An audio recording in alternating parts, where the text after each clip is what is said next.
Please join me in welcoming John Becker and Megan Scott.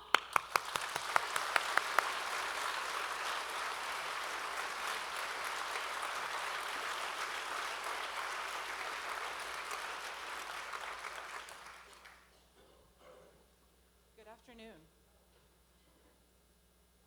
Hello, can you hear me? Good afternoon. Thanks for coming to our talk. There's so many people here.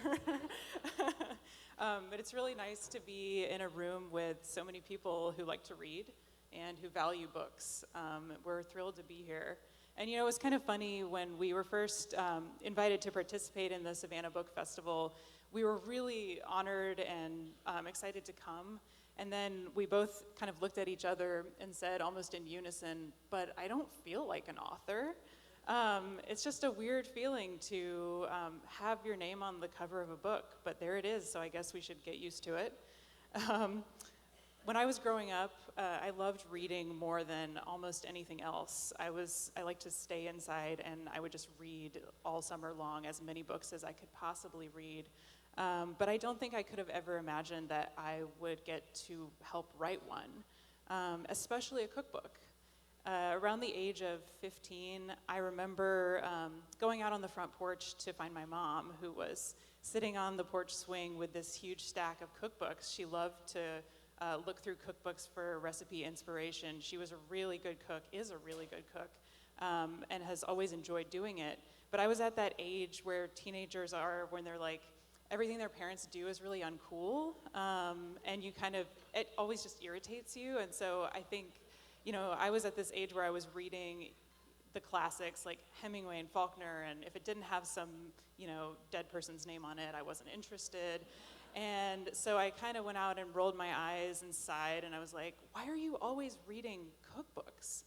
And I don't really remember what she said, but now that I have written a cookbook and the past 10 years of my life have been devoted to it, she never misses an opportunity to bring up that story. Which is fair. I owe her that. But you know, Irma's authorhood came kind of as a surprise to her as well.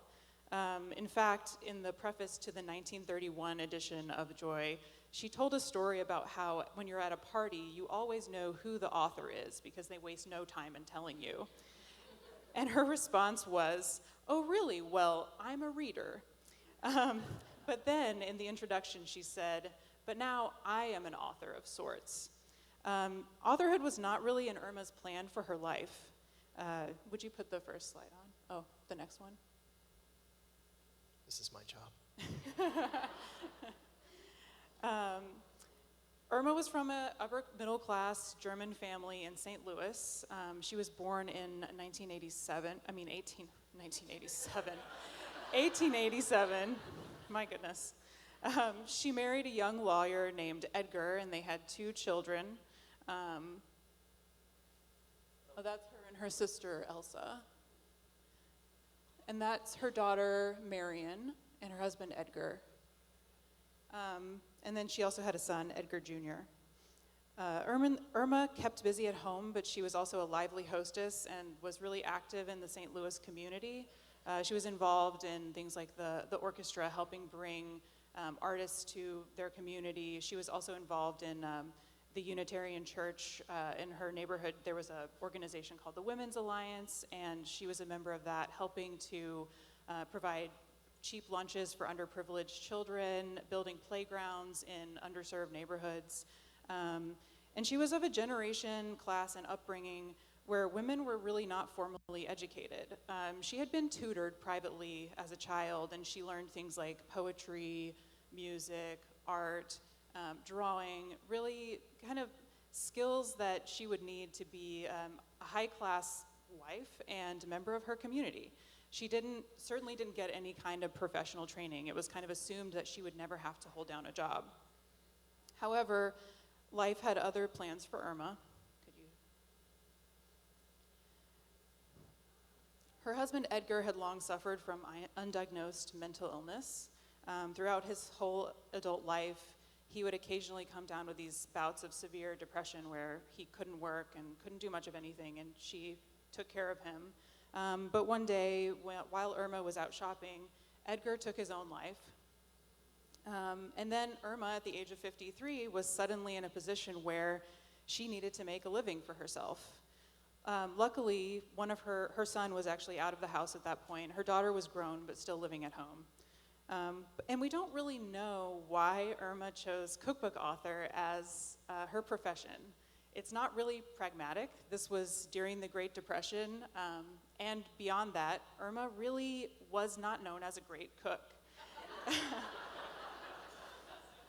In fact, when she told her plans to friends and family, these are actual quotes from friends and family, they said, "Worst idea I've ever heard."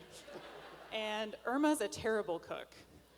But against all logic, Irma was one of those people who once she had an idea and she felt like it was a good one, there was no dissuading her from carrying it out. She was very strong-willed, very fiercely smart, even though she hadn't really been formally educated. So she started to compile recipes from her friends and family and in things that she had made all her life, and put it together to self-publish her little book, as she called it. Irma's daughter, Marion, helped her put it together and created these really charming paper-cut illustrations for all of the chapter headings, as well as the cover, and that's what you're seeing right now is the actual cover of the 1931 edition. And it is, as you can see, a woman with a handbag and a broom who's about to knock down a dragon. I think the correct term is smite. Yes, smite. She's about to smite a dragon. And so this is actually based on the Saint Martha of Bethany, who is the patron saint of cooks. And the dragon is this mythical French dragon called the Tarasque. So Saint Martha is getting ready as a home cook to slay the dragon of kitchen drudgery. Or that was Irma's take on it anyways. Let's see. This fantastical cover art kind of hints at what Irma was trying to do with that first edition. Most cookbooks of that era were pretty dry. They were usually written by home economics professionals, so people who made a career of knowing how to cook and knowing about nutrition.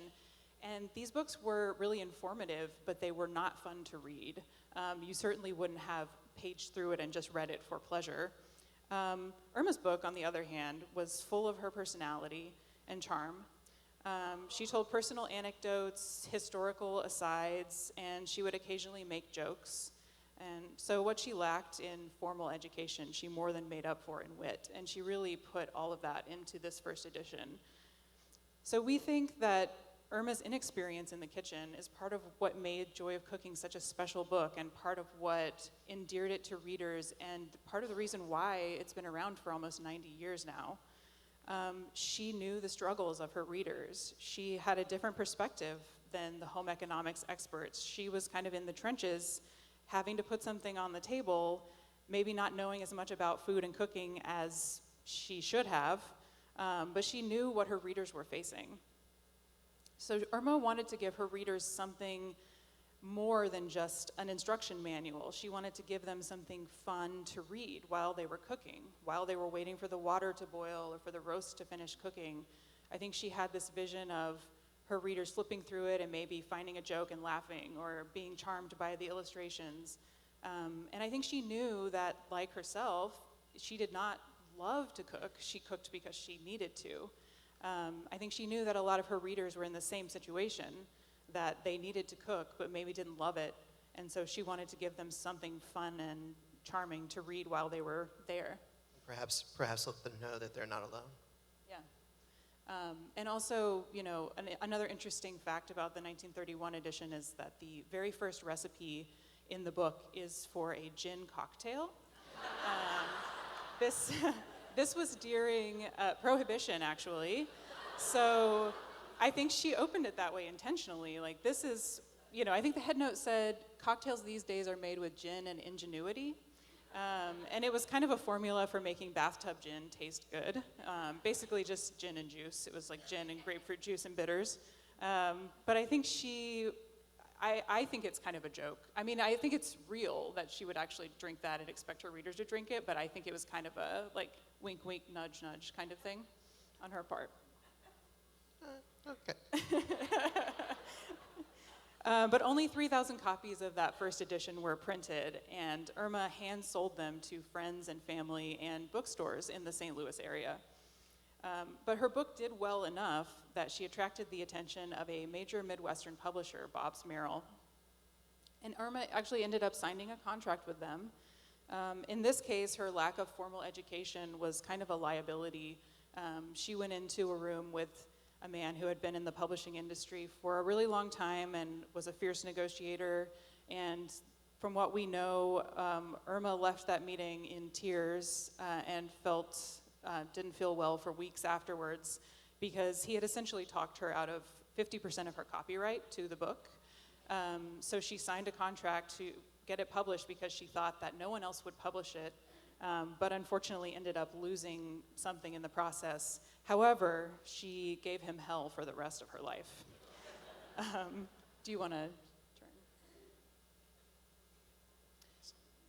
So between the 1931 edition with the fanciful cover and the one that eventually came about from that horrible meeting, which was published in 1936, Irma actually decided to reinvent the recipe format. She's in her mid-50s at this point and not a professional cook, but somehow she just thought she could improve on, the basic format for writing recipes. And so this is actually taken from the new edition, but it's called the action method, and it's kind of a narrative format for recipes where the ingredients and the directives are mixed together. And it might be a little difficult for making grocery lists. They're in bold. It might be a little hard to see here. But what it is good for is when you're trying to multitask in the kitchen and, you don't really want to lose your place at that moment. And going between the ingredient list and the directives can be very,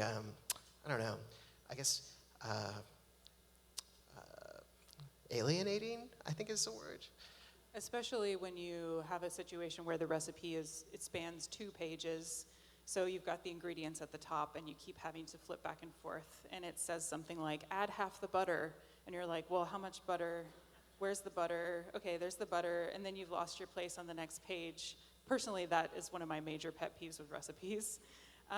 So this format is more narrative, and it really allows you to cook. The recipe is written as you actually cook something. So it feels a little more natural when you're actually in the kitchen, kind of managing multiple tasks at once. Well, and even in the case of this particular recipe, you can see that it requires for the beans to be soaked for a long time. Now, if it had been written in a normal format, you would think that you would have to prep all of this before you even start the recipe. But you're waiting for the beans to soften for overnight. So it makes sense in a lot of different ways. So go ahead and flip it. My job. So on the left, that's the 1936 edition. The cover is really amazing because it really gives you the hard sell. I love some of the text on there. As modern as China clippers and television. I don't really know what that means, but it's interesting. And so the 1936 edition was actually quite a bit larger than 31. You can't really tell from these photos, but the 1931 edition was about 300 pages. About just shy of 400 pages, and maybe somewhere around 500, 600 recipes. The 1936 edition was, I think it even says up there, it claims to have 2,600 recipes in it. So she was busy in those 5 years. In addition to, creating a new format for writing recipes, she was doing a fair bit of cooking. And actually, one more note about the action method format of writing recipes. It's still a pretty unique format, and almost no other cookbooks do it. I think we've only been able to find it in one other book, which was Alice Waters' The Art of Simple Food. Yeah, Art of Simple Food 1 and 2.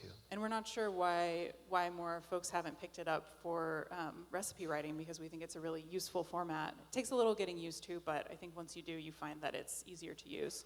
And this middle edition is the wartime edition. Irma was really a fan of newfangled foodstuffs as well as cooking techniques. So this edition, and because it was published during World War II, there's a lot of information about how to cope with ingredient rationing. So how to use less meat, how to get by with less butter, things of that nature. And of course, this was the first edition to really deal with pressure cooking, which I think this is Irma's direct quote, but it allows the cook to scoff at time, which I really like. And using canned goods, this is another thing that Irma was a big fan of. She was really a fan of anything that could get you out of the kitchen as quickly as possible. And it's known as the wartime edition because it deals with it's really interesting actually if you have one of these 1943 editions to go through. In the back of the book there's this whole section on recipes that use less sugar or that use sugar substitutes, recipes that don't use meat or use alternate sources of protein, including soybeans. So I think it's really fascinating to look at that. It's like a little time capsule, and you can really see what home cooks were dealing with. And one of the things that Joy of Cooking has done really well for its entire career is kind of reflect the needs and questions that American home cooks are having in the kitchen, and trying to be there with them and letting them know that their questions are legitimate and that there are answers, and we're going to help you get there. So in the 1950s, which the one on the right is the 1951 edition. So Irma's health was kind of starting to decline at this point, and her daughter Marion stepped up to really help her out with revising the book, and more than revising the book, to help her deal with the publisher, because they had always had kind of a rocky relationship. But in the 50s, the publisher wanted to bring in color photography. And so they proposed a photographer who was the cousin of someone who worked at the publisher and had never actually done food photography before. So Irma and Marion were not happy about that decision, but the publisher didn't seem like they were going to budge. So Marion and Irma actually withheld the manuscript for months. They were supposed to be publishing the book. They were like, no, we're going to keep this, and you can change your mind, or we're just going to hold on to it. So they started playing chicken with the publisher, and at the time, Bob's Merrill, which was still the publisher of the book, was starting to, they were experiencing some financial difficulties, and Joy of Cooking had become kind of a household name. So the publisher actually really needed them to publish that book because it would help them break even. Kind of an interesting trivia thing, the law firm that helped them deal with the publisher at this point that they had employed for this specific purpose of playing chicken is actually the same person who helped, I can't remember the publisher's name, but the James Joyce Ulysses obscenity trial and all of that is the same people. Kind of interesting. I didn't know that. So yeah, the publisher ended up relenting, but as time went on, Marion especially, who was more of the artist of the family, she started to feel that photographs would never be appropriate in Joy of Cooking because she wanted it to be a timeless book. And she knew that if you add photographs, you're immediately going to date the book. And if you look at photographs of food from the 1950s and 1960s, it's head-scratching at best. Like, what were we really thinking? What even is this food? It's like colors themselves have changed. Yeah, it's amazing, the difference. And so, we have continued on with that. In the new edition, you might notice there are no photographs. And that was intentional because of Marion's reasoning, but also because it's such a large book that to include photographs would have been nearly impossible. It would have been just a scattering of them. It wouldn't really have been representative. And we felt like it didn't really fit with the overall mission of the book. We don't want people comparing their home cooking to a professionally cooked and styled photo of food. We want them to actually go and do their own thing and make it their own. So I think we can go. Well, some other interesting facts about the 1951 edition. It is the largest number of stuffed tomato recipes that we've ever had was in 1951. Kind of shows you like a little culinary history there, like a little peek. And so here, this is actually Marion and her husband, John. They were both, you could actually legitimately call them modernists. John was an architect. He was one of the first architects in the Midwest to really be an adherent to the Bauhaus style of architecture. And Marion was actually she worked at the Cincinnati Art Museum They moved to Cincinnati, I should have mentioned that, from St. Louis.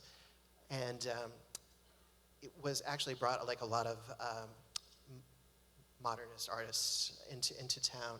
But it really kind of informs even the cover of the 1951 edition. If you want to go back, you can kind of see, like, I think John designed that cover, and it kind of shows you like there's a change in aesthetic going on here. But it also really came to dominate her editions of the book. She really conceived of Joy of Cooking as something like a little bit more grand in scale than Irma did. I mean, Irma certainly added many, many recipes, but it was in essence it was still just Irma's collection of recipes with Irma's witticisms and, just a really large collection of favorite recipes.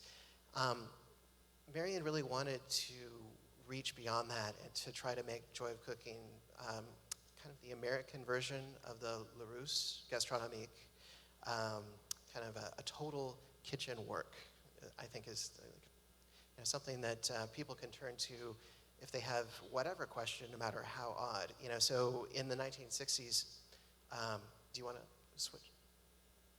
Oh, yeah. So this is their house. This is another, John, her husband, built this house in the style that he was doing. It's actually a lot of recipes in the 60s and 70s in those editions. They have cockane as a descriptor, and it's a reference to their house. They really thought it was a great place. Cockane is actually it's a mythical land of plenty. I think it dates from medieval French legends, where roasted fowl roam the streets, asking to be eaten, and the rivers run with wine. I mean, it's kind of like the Big Rock Candy Mountain of medieval France, I guess. So yeah, that's actually Marion at Cockane, which is what they called their house. She was a really, really avid gardener. She actually published a whole book called Wild Wealth that was about gardening and stuff. So yeah, you want to do the next slide? So in the 1960s, they came out with, I guess it would be the fifth edition. It was a completely different book. She really, I want to describe Joy sometimes as a palimpsest, which is, and back when when scribes had to reuse parchment, they would actually scrape away like what had been written previously and then write over it. And that's kind of, I think this is when Joy starts becoming a palimpsest in a way. Irma's personality is still there. I mean, they really tried to keep kind of the personability of Joy there, but she really was kind of really conceived of it as something like a much bigger work. And so a lot of recipes were added.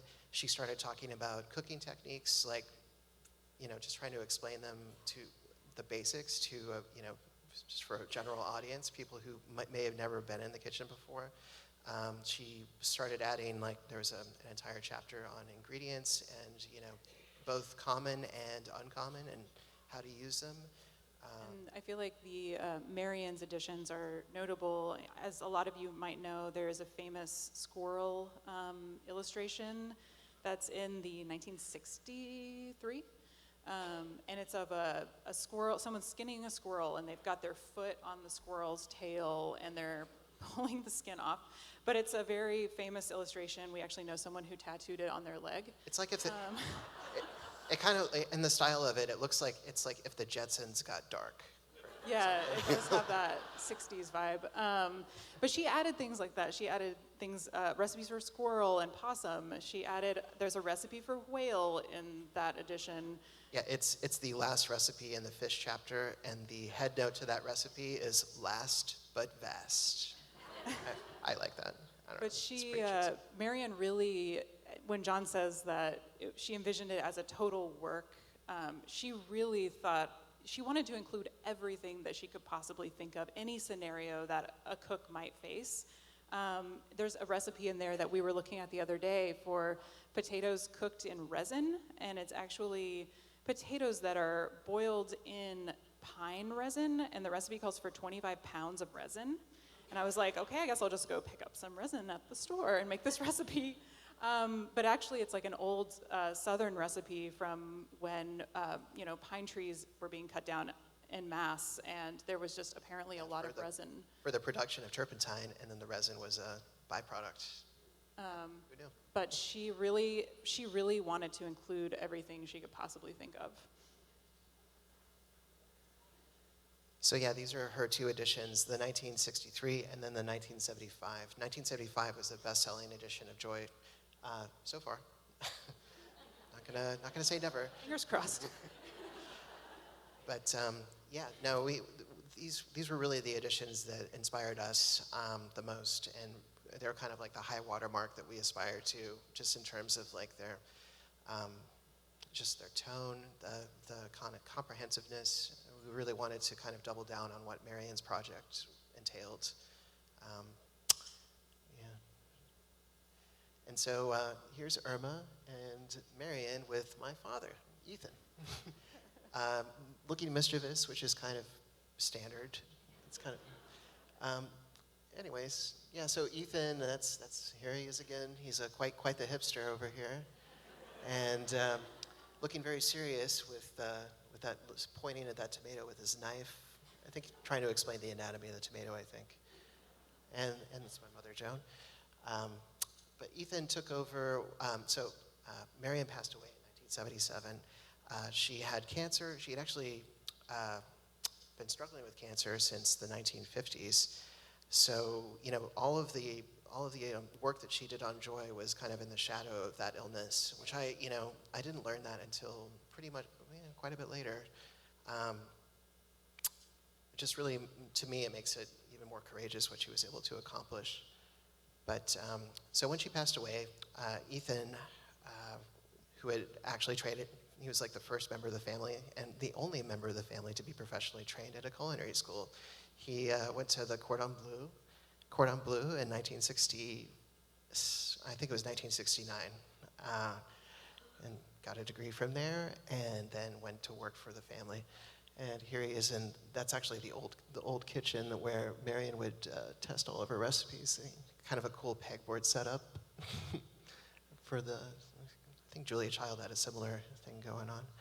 And these are the two editions that he oversaw. So the 1997 edition, which there's a lot of, I guess, controversy over that one because it was kind of I like to call it a scorched earth rewrite. A whole bunch of chapters went missing because the manuscript just got so large. We actually have the galleys for it, and it's really, really big. 2 volumes. 2 volumes. And so they ended up having to cut things at the last minute to make room, so it would only be a 1-volume book. And in the process, they cut the preserving chapters, so all the jams and jellies and pickles and preserves. Cocktails. Cocktails gone. That's cream, important. all the entire ice cream chapter was gone. So some serious casualties in that edition.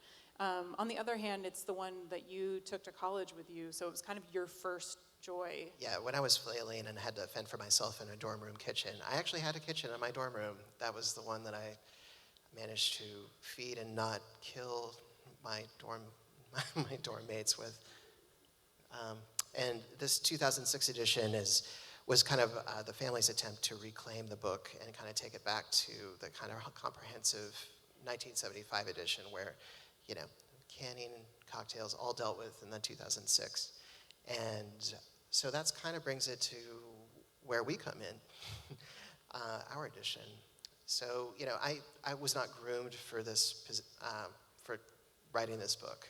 My father, because I think he had been semi-forced into it, was very clear that, it's there for you if you want it, but you should follow your dreams, And so I did for a while, and what that really amounted to was getting a literature degree and working with a former professor for 5 years as an editorial assistant.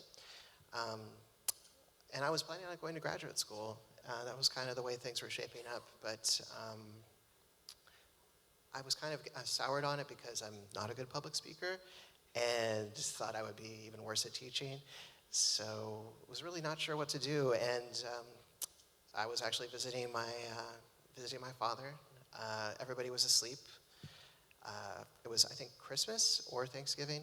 It was cold, and I was just up too late, sipping a little bit of whiskey, and my dad has a collection of books in his basement, and a lot of them are like outdoorsy books. Of course, a lot of cookbooks, and there was one on the shelf that it just didn't really make much sense for him to have. It was like a collection of literary biographies. These are like things that I've been using for years now, toiling with, and it was like, this just doesn't seem like something he would want to read. So I went in there, and for the first time, there was an entry on Marion, and they quoted from her dedication to the 1963 edition, and reading that really kind of changed my life. But basically, the end of the dedication is, I hope that my sons and their wives continue to keep joy a family affair, beholden to no one but themselves and you, the reader. And that just really hit me. It just kind of brought everything into focus and changed my life. I've really just... Well, that was the first time that anyone had ever told you that they wanted you to work on it. That's true. And you had having never met your grandmother, the first time maybe you felt like she was actually talking to you? Thank you for upping the significance. Yeah, no, I think it's cool. I wasn't really selling that too well. But at any rate. Not long after John decided he wanted to work for the family business, we had not met at that point, but we were living in the same town, Asheville, North Carolina, and we had both gone to school there. I was finishing up my senior year and working in a little bakery. And I had actually bought the joy of cooking for myself when I moved away from home to go to college.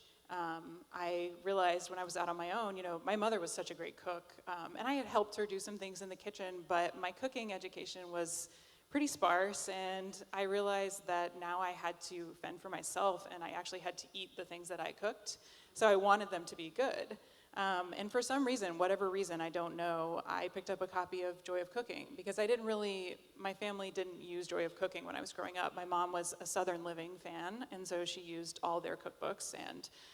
But I think I just knew that it was kind of the cooking Bible, and I could find pretty much anything I wanted to in that book. So I picked it up, had been using it for a few years, had some really fantastic first cooking experiences with that book.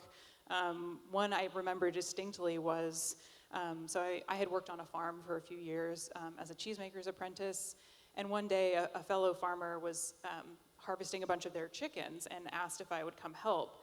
And so I did, and I think we slaughtered like 150 chickens that day, and it was really overwhelming, but at the end of the day, part of my payment was I got a chicken to take home.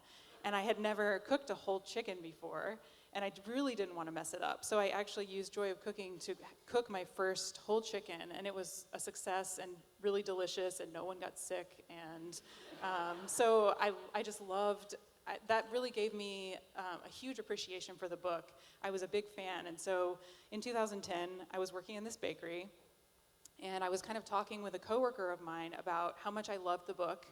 And he said something like, well, didn't you know that the guy whose family wrote Joy of Cooking works at that coffee shop down the street? And I kind of thought he was messing with me, but I was going to find out. So after my shift, I went down to the coffee shop that I went to all the time to read or do homework or write papers or whatever. And I asked the barista if he knew anything about that, and it happened to be John who was working that day. And he turned really red and said, yes, that's my family. And I was so excited because I had no idea that there was actually still a family behind that book. I kind of thought that, it had been written a long time ago, and maybe it was just being done over and over by a publisher or by a group of people.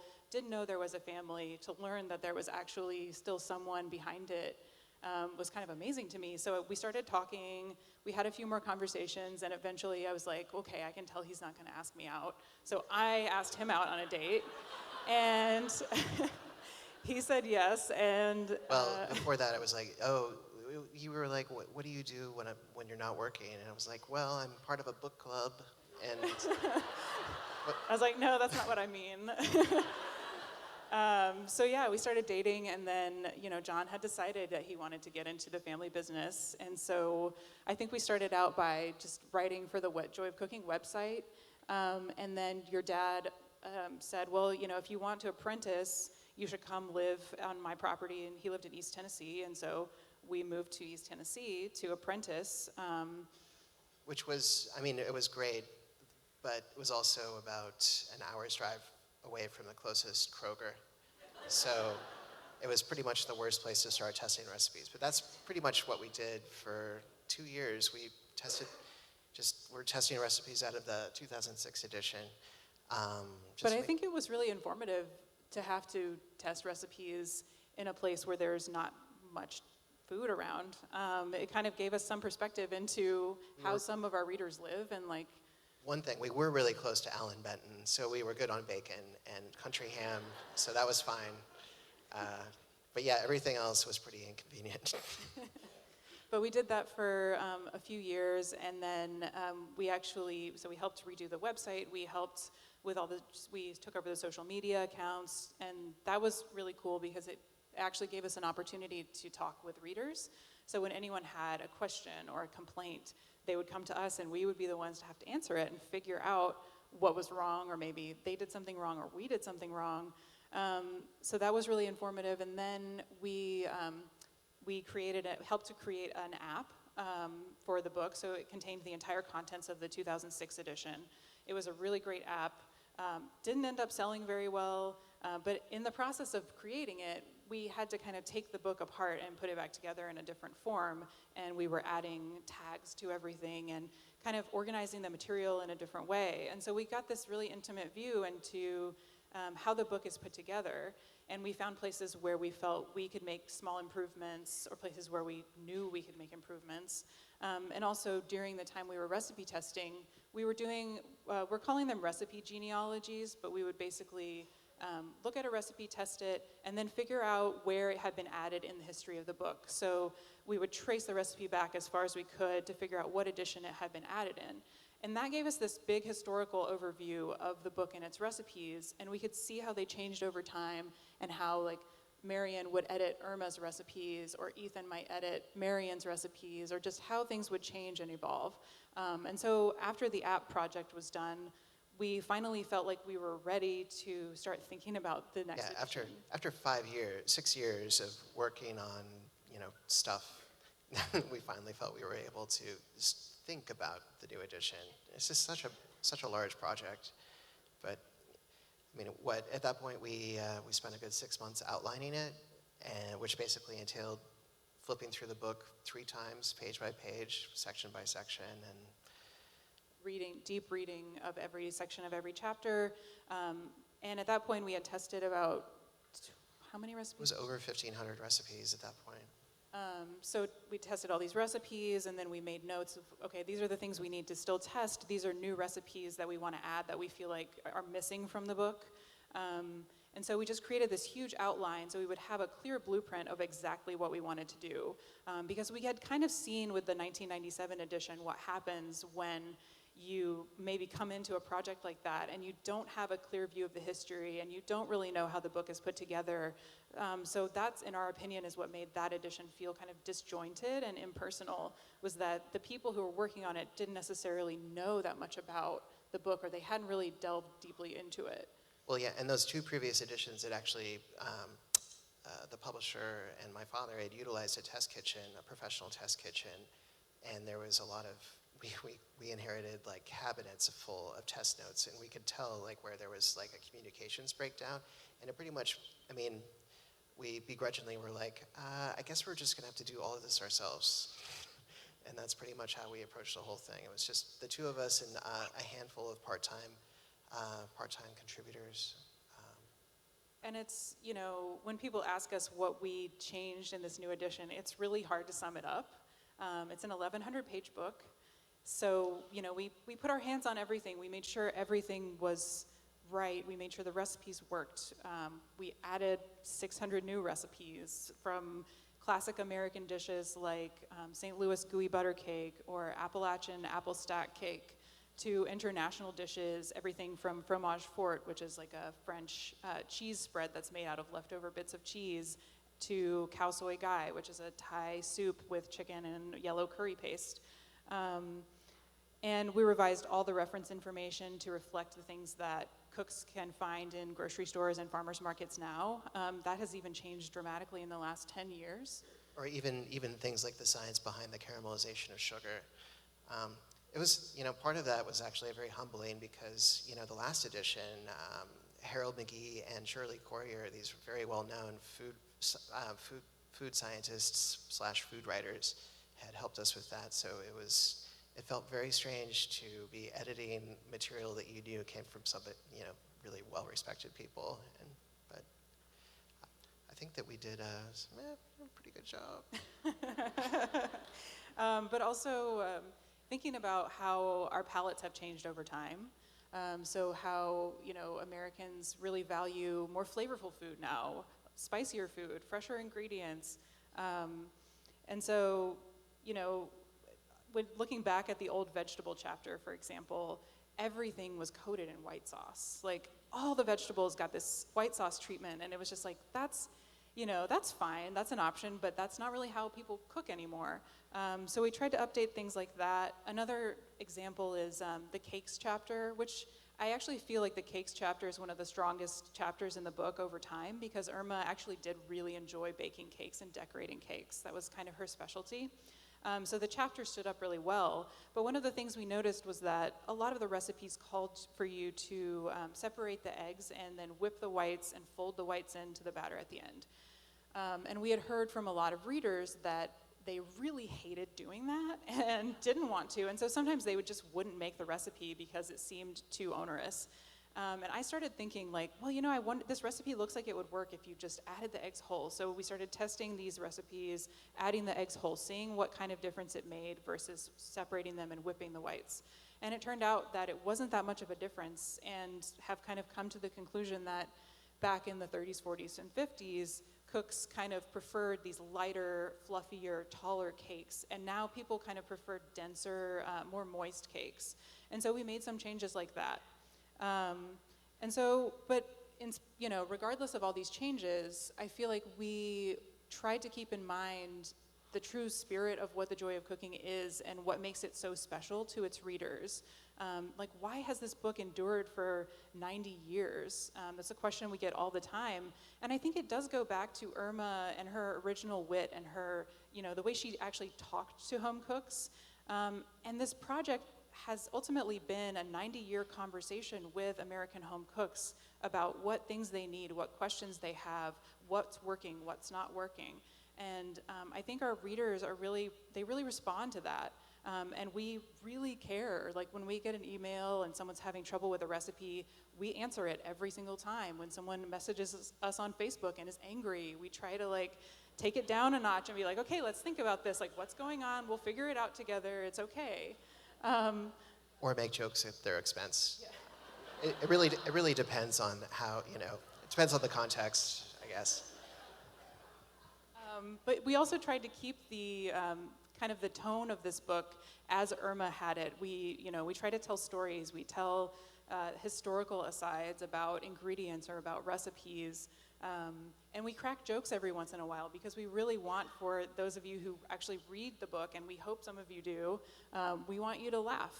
We want you to have fun. Cooking isn't just about obligation or about, we know it's not fun all the time, but it can be fun sometimes. And with that, if anyone has any questions? Yeah, we would love to answer questions.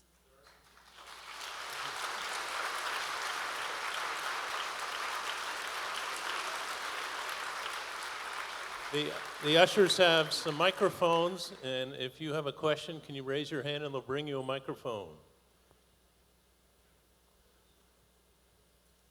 Oh, so I want to know whatever happened. Oh, I just want to know what happened with Bob's Merrill and the debacle of the holding out and playing chicken. Did you switch publishers? Did they renegotiate their contract? Are you happy now? We're pretty happy now. Bob's Merrill actually, they went under. They were like the last big Midwestern publisher. And so there was this really tumultuous time that fortunately my father, Ethan, had to deal with, and I did not have to. But I think at first the book, their half of the copyright went to ITT, which is a big conglomerate. I don't know why they were in the cookbook business. But then after that, it went to Macmillan. And actually, so yeah, it's hard to see it when you're just pointing at covers. But there was about a 20-year gap in the publication of the 1975 edition in 1997. And that's pretty much, especially during the 80s, a lot of that was Ethan basically struggling to come to some sort of understanding with Macmillan, the publisher that he was having to deal with. He actually had an entire manuscript ready to go for a new Joy of Cooking in the 1980s that never saw the light of day because they were just totally intransigent. They really wanted to take the editorial control away from the family and kind of turn it into a hollowed out brand, pretty much. So yeah, eventually Ethan hired a new agent, and that's how we ended up with Simon & Schuster. And we've had our ups and downs with them as well, but I think overall it's been really good. I remember as a high school kid in the late 60s, fiddling around a bit with my mom's 1951 edition and enjoying some of the charming, but even then dated commentary. The mention of a cook, my family's cook, called hollandaise sauce, holiday sauce, that sort of thing, which I imagine probably comes from Mrs. Rombauer. But you commented on the genealogy of recipes. Curious about the genealogy of the commentary on the recipes. Yeah, that's there is some of that.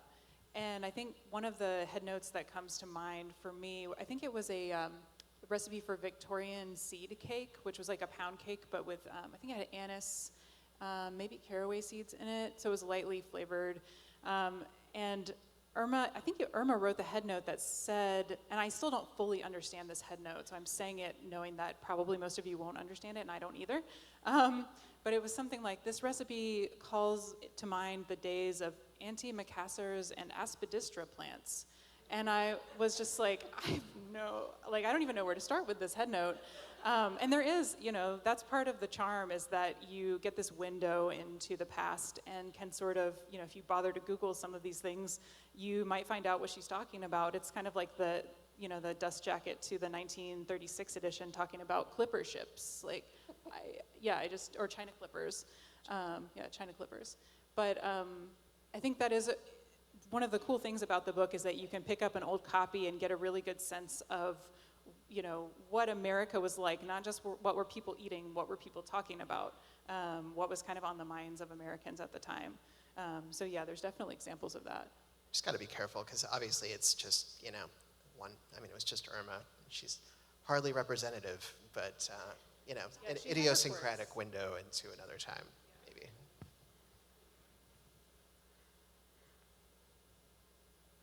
Hi. I really appreciate the family history that you've shared with us today. And I really understand more about what you did with the book. I was glad to hear about all your technique differences, but I'm interested in hearing more about what you did with flavor. Can you talk about that a little bit more? Sure. Well, so apparently the highest compliment, according to my father, Ethan, the highest compliment that Marion could ever bestow upon a dish is that it was delicately flavored. I have pretty much the opposite feeling. So I mean, as far as, flavor writ large goes, I feel like, it's hard not to feel like an armchair anthropologist when I say something like that, like a generalization like this, but I think that just in general, um, Americans are much more open to spicier foods. They're much more open to, we are much more open to kind of more, challenging flavors, whether that's like miso or even an ingredient like fish sauce, which you would never even hear about. Even in 2006, it was still pretty kind of rare to find at the grocery store. Korean ingredients like gochujang and doenjang. But even basic flavors like, one of Marion's hallmarks in her recipes was she would tell the cook to, if it was a salad, it would be like, rub the bowl with a clove of garlic and then throw the garlic away. Or rub the pan with a clove of garlic and throw the garlic away. And to me, that's kind of unthinkable, and we usually add more garlic than most recipes call for. But I think in general, that feeling of things having to be, very subtly flavored, that's great in some cases, but I think the modern palate is a little more geared to just enhanced flavors and really more complex flavors, more diverse flavors. And so, we didn't necessarily change every recipe, but when we felt like it was warranted, we certainly added more garlic or ginger or whatever, the spice was. In some cases, old recipes would call for a few grains of cayenne pepper. And I was like, I don't even know how you measure that, so we're just gonna go with a 1/4 teaspoon. And so lots of little things like that, but also talking about ingredients and, when we added an ingredient that we thought maybe would be unfamiliar to some people or just a little less common, we would add a cross-reference to send people to the Know Your Ingredients chapter, which is an alphabetical listing of common ingredients, and it will tell you like how the ingredient is made, how it's commonly used, how can you use it, what it pairs well with. And so we're hoping not just to make the flavors of the recipes more interesting and inviting, but also teach cooks how they can use ingredients in other contexts. I have a copy of a cookbook printed in 1896. Would you all ever consider reprinting the 1931 book just as it is? Actually, the 1931 edition was reprinted in 1988, and it's still pretty widely Still in available. print. It's the 1931 facsimile edition, so it is just as the 1931 edition was. I think the only difference is that Irma's Irma's brother, brother. Edgar, son, yeah. son Edgar, Jr., also known as Putt, that was his family nickname. He wrote the introduction, a forward to that, yeah. But it is available. Hi, with the amount of time it takes to get a book from the frying pan onto the bookseller's shelf, have you already started making plans for your 100-year celebration? Yes. We started making notes on what we were missing maybe a week after we turned in the manuscript. So yeah, it's a work in progress. I mean, it's a 90-year work in progress, and it's going to continue to go on as long as we can manage it. We're hoping to put out another edition for the 100th anniversary. That's kind of what we're aiming for. So we have until 2031 to get our ducks in a row. Hello. I have the 1975 edition, which now opens to specific pages all by itself. But I've had to make some adjustments over the year. For example, if I have to add a can of something, let's say a can of beans, they're no longer 16 ounces. Have you changed that? Yeah. We try to make, and specifically with can sizes, it's kind of frustrating because, I think that a standard coconut milk can is 13.5 ounces, but it looks pretty much the same size as a can of beans, which is like 15 ounces. But yeah, we really tried to make sure that the ounces would match up. It's hard to keep up with, food companies who want to cheat you by not telling you that the size has changed. I think my favorite one is ricotta comes in, it doesn't come in a pound container, it comes in a 15-ounce container.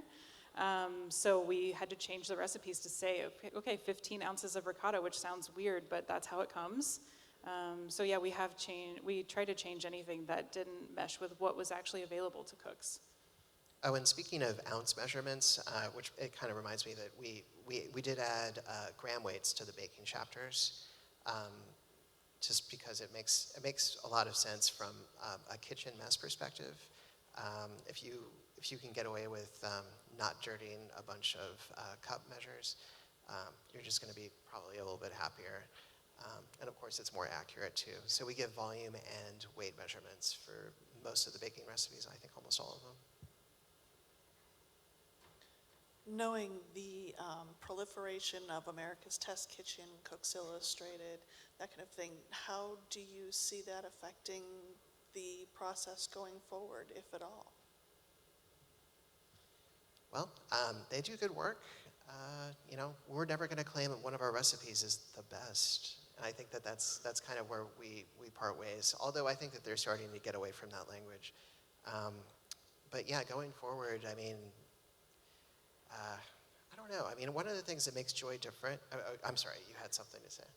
I was just thinking that, we appreciate what they do, but what we do is kind of different. And that is, I don't know if it's easy to convey, but we try to give cooks a really holistic view of cooking. And we talk about this some in the introduction to the new edition and the section on getting started, which we recommend you read if you buy the book. But we talk a lot about food science in Joy. We have, the ingredients chapter. There's a chapter on techniques. If you don't know basic techniques, it's a great place to start. So we do deal a lot with cooking in a scientific way, but we feel like when you start to look at everything as a science project or like you're cooking in a lab, you sort of lose something that makes cooking great. And there's an art to cooking, there's a science to cooking, but you really need to combine all these elements to have your own cooking practice. And I think science can make you a better cook, but if it's not paired with realism and maybe some sense of artistry, but also kind of doing things on the fly and learning how to judge your ingredients, knowing when something's cooking a little too fast, you need to turn the heat down, because every stove is different. The ingredients you buy at the store are gonna vary all the time in quality and freshness and flavor. Sometimes apples are sweeter, sometimes they're more sour. It depends on the season, it depends on where they were grown. So we really want cooks to learn to kind of improvise and deal with the ever-changing nature of ingredients and their own kitchens and their own moods. Like sometimes you just go into the kitchen and things don't turn out right, and it doesn't mean that there's something wrong with you or there's something wrong with the recipe. Like we all have bad days. But I think it's learning to look at cooking in that kind of holistic way rather than viewing every project as this thing that you have to like white knuckle your way through is really important to developing a cooking practice that's fun, that you actually enjoy. And some slightly more subtle differences between us and outlets like America's Test Kitchen or Serious Eats is, I think we have a much different formulation of what constitutes diminishing returns. So, if we think that a particular task, like let's say that you have a hack for, the most perfect blueberry muffins ever, but it's going to add like a good 6 hours of waiting around for something, or I don't know. I mean, this is a horrible example, but I guess my point is like, yeah, it is going to turn out a little bit better, but is it, quote unquote, worth it? Either like the kind of attention you have to pay or the amount of time you have to invest into making it better. Yeah, what's the return on investment that you're getting from this extra step? Or, and that was something we also paid attention to when we were revising recipes was, okay, we test this recipe and it dirties 6 different bowls and all these utensils, and we're just like, this is crazy, my sink is full of dishes, this makes no sense, I don't want to do this, I don't want to make this recipe. Is there any way we can simplify without losing the essence of what this is? Is there a way we can make it just a little easier to follow, a little more intuitive, that will leave cooks with fewer dishes to do at the end? Because sometimes that's really important. And also our business model isn't by the click or by the issue. We don't necessarily have a vested interest in novelty for its own sake. So I think that, it's just different. enthusiasts, including myself, have gotten a lot out of Cooks Illustrated and Serious Eats and America's Test Kitchen on all of those different outlets, but I think we just provide a different service. We're trying to be there for beginners, for experienced cooks. We're just trying to cast as wide a net as possible, not necessarily just the hobbyist who has maybe a little bit more time on their hands. Given the fact that The Joy of Cooking is a brilliant name for a cookbook, but what you've told us about Irma and her background, do you think she was being ironic? Yes. I mean, I've definitely had the exact thought. I'm not exactly sure how much irony is in that title, but for sure, yeah. Yeah, she wasn't, I mean, Irma was, while she wasn't formally educated, she was very whip smart, and I think there was a hint of sarcasm. Yeah. But I don't know. I think that, you can definitely find, that being said, I'm sure that she enjoyed her time in the kitchen at least some. Can we give a big round of applause, please, for John and Megan? Terrific job. Great job. Just wait one second. Here's something that you may be able to enhance your joy of cooking with, Leopold's ice cream book. All right, folks, that ends our 4-day extravaganza. I hope you've all enjoyed it. Please look to the website for future announcements for next year. And thank you for coming, and thank you to the sponsors.